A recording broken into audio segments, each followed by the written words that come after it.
بیماریاں دو قسم کی ہیں، ایک فزیکلی کوئی چوٹ وغیرہ لگ گئی یا کسی وجہ سے ہوگی، زیادہ تر بیماریاں جناتی بیماریاں ہیں۔ کینسر کی ٹوٹل بیماریاں جناتی بیماریاں ہیں۔ ڈاکٹر قیاس کرتے ہیں اس وجہ سے ہو گیا، اس وجہ سے ہو گیا، اس وجہ سے ہو گیا۔ کینسر لگتا ہی جن کی وجہ سے،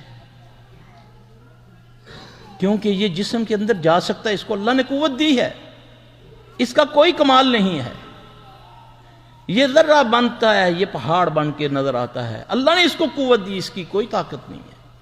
اب اس سے بچنے کا جو طریقہ رسول اللہ صلی اللہ علیہ وسلم نے فرمایا۔ اب ابو ہریرہ رضی اللہ تعالیٰ عنہ، ہم نے تو عموماً یہی سنا کہ ابو ہریرہ رضی اللہ تعالیٰ عنہ پہرا دے رہے تھے، مال ایک بندہ اٹھانے آیا تو انہوں نے اس کو پکڑ لیا۔ حالانکہ پورا واقعہ اس طرح ہے کہ حضرت ابو ہریرہ رضی اللہ تعالیٰ عنہ فطرانے کے مال کو، کھجوریں وغیرہ تھی، ان کا پہرا دے رہے تھے۔ وہ دیکھتے ہیں کہ مال دن بدن کم ہو رہا ہے، وہ فکر میں ہیں کہ میں پہرا تو صحیح دے رہا ہوں۔ اب وہ جاتے ہیں اللہ کے نبی صلی اللہ علیہ وسلم سے عرض کرتے ہیں، یا رسول اللہ صلی اللہ علیہ وسلم، میں تو صحیح انداز سے پہرا دے رہا ہوں مگر کم ہو رہا ہے مال۔ آپ صلی اللہ علیہ وسلم نے فرمایا تو یہ پڑھ، سبحان من سخرک لمحمد صلی اللہ علیہ وآلہ وسلم۔ جب انہوں نے اس کو پڑھنا شروع کیا تو کیا دیکھتے ہیں کہ ایک بندہ چادر بچھا کے مال سمیٹ رہا ہے۔ اب تکلیف صحابی کو ہے، علاج کون بتا رہے؟ محمد صلی اللہ علیہ وسلم۔ پھر آگے وہی حدیث، وہ آیت الکرسی بتا گیا۔ ایک صحابی آتا ہے، عرض کرتا ہے، یا رسول اللہ صلی اللہ علیہ وسلم، کچھ دنوں سے آپ کے بارے میں، اللہ کے بارے میں، دین کے بارے میں بہت برے خیالات آ رہے ہیں۔ اب یہ سائل ہے اور معالج کون ہے؟ محمد صلی اللہ علیہ وسلم۔ آپ صلی اللہ علیہ وسلم نے فرمایا، جس کو آج بھی بہت سارے ہیں، بہت سارے لوگ ہیں جو بیچارے نمازیں چھوڑ دیتے ہیں، اس بیماری کی وجہ سے خودکشی کر لیتے ہیں کہ اللہ کے بارے میں میرے ذہن میں کیوں ایسے خیال آ رہے ہیں۔ رسول اللہ صلی اللہ علیہ وسلم نے اس کو علاج بتایا۔ کیا؟ آپ نے فرمایا تو کہ آمنت باللہ ورسولہ۔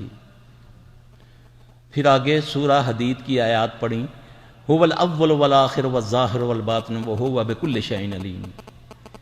اللہ نہ کرے کسی بہن بھائی کو یہ تکلیف ہے، یہ نسخہ محمد صلی اللہ علیہ وسلم ہے، یہ کسی پیر کا ٹوٹکا نہیں ہے، یہ صرف ہم نے نہ ڈھونڈا نہ ہمیں بتایا، در در کی ٹھوکریں کھا رہے ہیں، حق ہمارے پاس ہے۔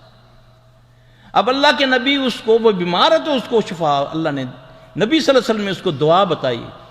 کیا پڑھ؟ آمنت باللہ ورسولہ هو الاول والآخر والظاہر والباطن وهو بكل شیء علیم۔ اس نے اس کو پڑھا، اللہ نے اس کو شفا دے دی۔ ایک صحابی کہتا ہے، یا رسول اللہ صلی اللہ علیہ وسلم، چند دنوں سے نماز میں بالکل خضوع ختم ہو گیا، ذرہ لذت نہیں رہی، یا رسول اللہ صلی اللہ علیہ وسلم، بہت پریشان ہوں۔ میں دیکھتا ہوں ایک بندہ میرے ساتھ نماز پڑھتا ہے، سبحان اللہ، کیا ہی کہنے اس کے۔ رسول اللہ صلی اللہ علیہ وسلم نے فرمایا، تجھے بقرہ کی 2 آیتیں آخری آتی ہیں؟ عرض کی ہاں یا رسول اللہ صلی اللہ علیہ وسلم آتی ہیں۔ آپ نے فرمایا اس کو پڑھ۔ کچھ دنوں کے بعد آپ نے پوچھا کیا حال ہے تمہاری نماز کا؟ عرض کی یا رسول اللہ صلی اللہ علیہ وسلم میں بہتر ہوں۔ آپ نے فرمایا تیرے ساتھی کا کیا حال ہے؟ عرض کی یا رسول اللہ صلی اللہ علیہ وسلم اس دن سے وہ نہیں آ رہا، وہ شیطان تھا، وہ جن تھا، وہ اچھی نماز پڑھ کے اس کو وسوسہ ڈالتا تھا، دیکھو تجھے نماز ہی نہیں آتی، نماز تو دیکھو میں پڑھ رہا ہوں۔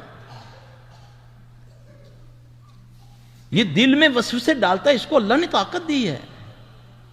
ایک صحابی آتا ہے، عرض کرتا ہے، حضرت امامہ رضی اللہ تعالیٰ عنہ، یا رسول اللہ صلی اللہ علیہ وسلم، کچھ دنوں سے حالات خراب ہو گئے ہیں، سستی ہے، کاہلی ہے، قرض چڑھ گیا ہے، سونا مٹی بن گیا ہے، گھر سے نکلنے کو دل نہیں کرتا، مقروض ہو گیا ہوں، لوگوں کا دباؤ ہے۔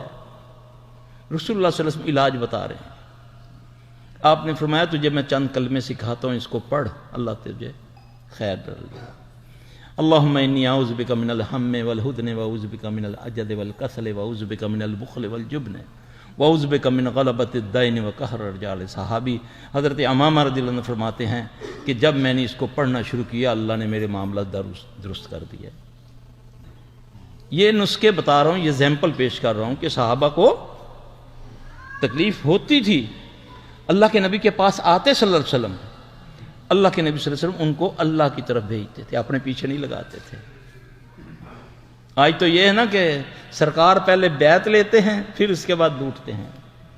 یہ کیرو بیعت نہیں ہے، ڈائریکٹ اللہ سے اللہم ربنا.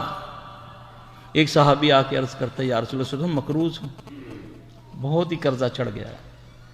یہ بلکہ یہاں جو تفسیر ہے اردو والی اس میں وہ واقعہ ہے، سورہ آل عمران کی آیت قول اللہم مالک الملک تؤتی الملک من تشاء.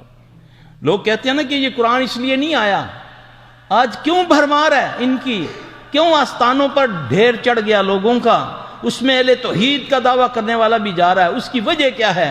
اس کو جب کوئی تکلیف ہوتی ہے تو پھر ہمارے جیسے اس کو ٹرکا دیتے ہیں، پھر وہ اپنی بیٹیاں بہنیں مائیں لے لے کر آستانوں میں جاتے ہیں. اللہ کی قسم ہندوؤں کے پاس علاج کراتے ہیں اہل حدیث جا کر، کیونکہ ہم نہیں ان کو بتاتے. علاج موجود ہے قرآن و حدیث کے اندر، جو آتا ہے وہ پھر اپنی لوٹ ماری میں لگ جاتا ہے. میرے زیادہ تر شاگرد پیشہ ور بن چکے ہیں، آتے ہیں کام کرنے کے لیے، آتے ہیں چند دن بیٹھتے ہیں، اللہ کی قسم جا کر دکانیں کھول لیتے ہیں، صرف نام لگ جائے کہ یہ سلفی کا شہر ہے. کوئی اللہ کا خوف نہیں ہے، اور عوام الناس تڑپ رہی ہے. لوگ ہاسپٹل بھرے پڑے ہیں، ڈاکٹر پاگل ہو گئے ہیں، کوئی بیماری کا پتہ نہیں چل رہا. علاج موجود، گھر میں موجود.